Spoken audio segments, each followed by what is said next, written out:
글로벌 외신센터입니다. 말씀 주신 세 가지 내용들 위주로 외신 함께 체크해 볼 텐데요. 김민아 캐스터와 함께 합니다. 어서 오세요. 안녕하세요.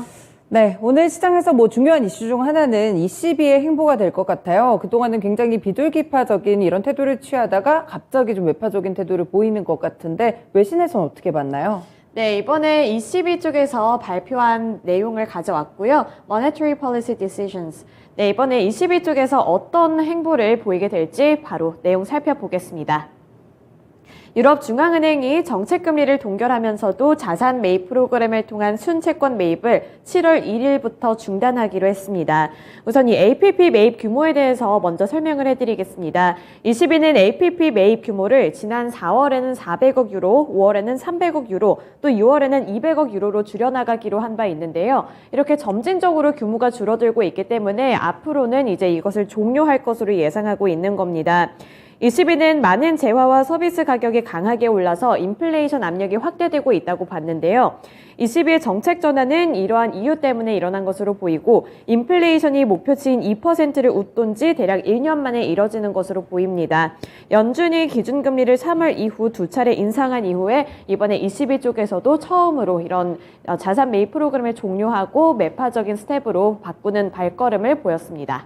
네, 자산 매입 축소 이 부분과 더불어서 금리 인상에 관련된 태도도 좀 드러냈던 것 같은데 네. 이번에는 동결을 했지만 다음번에부터는 또 올린다고 이렇게 예고를 했죠. 네, 그렇습니다.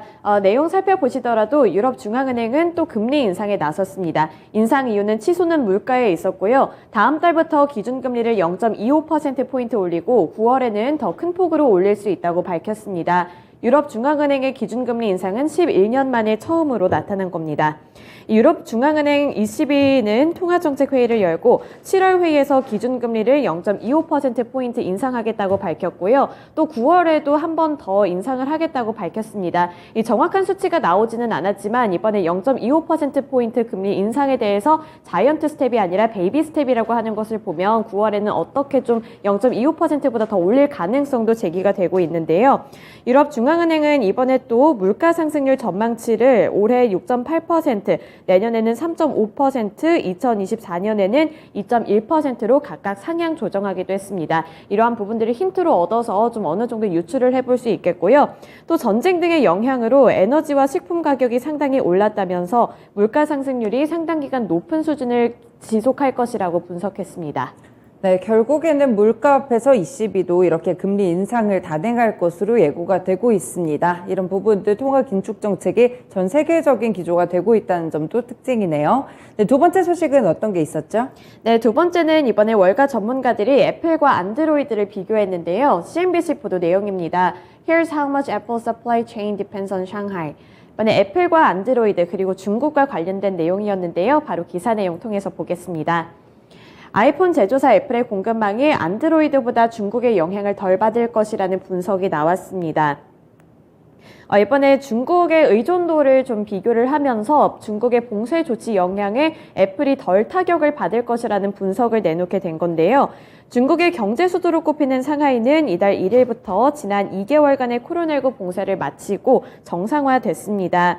이와 관련해서 크레디트 스위스의 한 애널리스트는 전반적인 하드웨어 생산은 6월에서 7월부터 점차 정상 수준으로 회복되기 시작할 것이라면서 안드로이드보다는 애플의 공급망 전망이 더 밝다고 분석을 했는데요.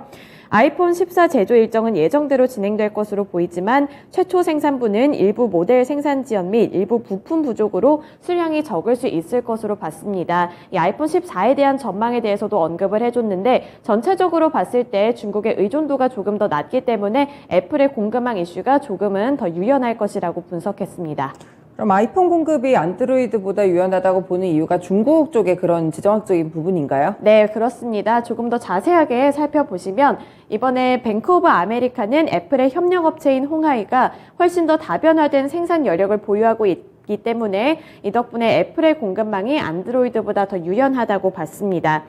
이 애플의 공급 그리고 같이 협력하고 있는 홍하이의 생산 공정을 살펴보면 상하이의 비중은 5%에 불과하고 나머지도 홍콩 그리고 선전 등 여러 지역에 분포되어 있다는 부분에 집중했습니다. 상하이의 의존도가 안드로이드보다 낮다는 점에 집중을 한 거고요. 여러 지역에 분포가 되어 있기 때문에 리스크를 해치할 수 있는 방안도 더 많다고 분석한 거였습니다. 반면에 안드로이드 생산 시설의 경우에는 광둥성과 홍콩, 마카오를 묶은 외강하우 대만구에만 80%가 밀집되어 있기 때문에 이 지역에서 무슨 일이 일어나게 된다면 안드로이드는 상대적으로 더 타격을 많이 받을 것이라는 그런 분석 내용이었습니다. 네, 애플의 공급망과 안드로이드의 공급망을 좀 비교하는 뉴스가 있었습니다. 네, 마지막 쪽으로 돌아가서 최근에 또 통화 시장에서 보면은 엔화가 확실하게 좀 약세 흐름을 띠고 있거든요. 좀 힌트를 얻어볼 수 있을 것 같은데요. 네, CNBC 아시아 파이낸셜 보도 내용이고요. Yen plunges to 20-year lows as IMF blames fundamentals. 이번에 IMF 쪽에서 엔화에 대해서 분석을 내놨는데 바로 기사 내용 통해서 자세하게 보겠습니다. 라니엘 살가도 국제통화기금 일본 대표는 최근에 엔화 약세가 미일 통화정책 전망 등의 펀디멘탈 반영으로 일어났다고 분석했습니다.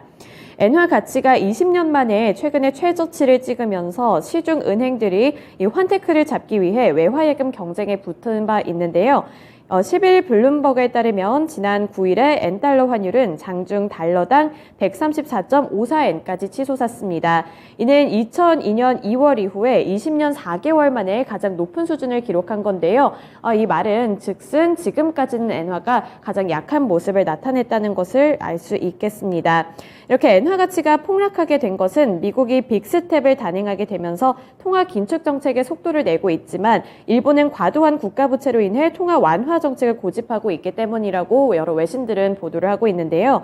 IMF에 따르면 지난해 기준 국내 총생산 대비 국가 부채 비율은 263.1%로 일본의 비율이 미국에 비해서 대폭 높다는 점도 짚어줬습니다. 현재 시간 9일 기준 주요 외신에 따르면 이 IMF 일본 대표인 살가도 대표는 이날 온라인 세미나를 통해 엔화 가치 하락이 일본 경제에 미치는 긍정적인 영향과 부정적인 영향을 모두 보고 있다는 발언을 함께 내놨고요.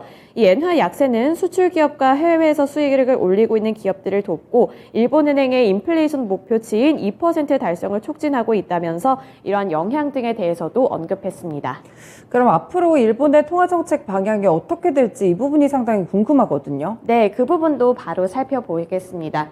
살가도 대표는 비용 압박 요인이 사라질 경우 일본의 중기 인플레이션은 일본은행의 목표치보다 훨씬 낮게 유지될 것이라면서 인플레이션이 안전적이고 지속적인 방식으로 달성될 때까지는 일본은행이 통화 완화를 유지하는 것이 적절하다고 봤습니다. 일본 재무성은 금리를 1% 오를 경우 연간 원리금 부담이 3조 7천억 엔으로 약 35조 원가량 늘어날 것으로 분석하고 있는데요.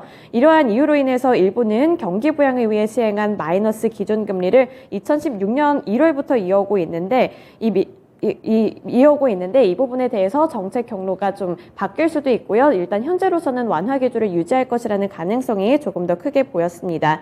일본의 근원 소비자 물가지수의 상승률이 3%에서 4% 수준까지 오를 경우에는 일본의 통화정책 정상화를 지지할 것이라고 발언을 내놨지만 여전히 일본 경제 상황이 그것과는 다소 거리가 먼 상태라면서 이러한 부분들을 강조해 줬습니다. 네, 그동안 통화 완화 정책을 좀 주장했던 쪽이 좀 대표적으로 ECB 그리고 BOJ가 되겠는데요. 이제 일본과 유럽 쪽이죠. 그런데 유럽 쪽에서 먼저 발을 뗐고 일본의 통화 정책 방향은 아직까지는 움직임이 없는 모습이었습니다. 네, 이렇게 세 가지 소식들 체크해봤습니다. 고생하셨습니다. 지금까지 글로벌 외신센터였습니다.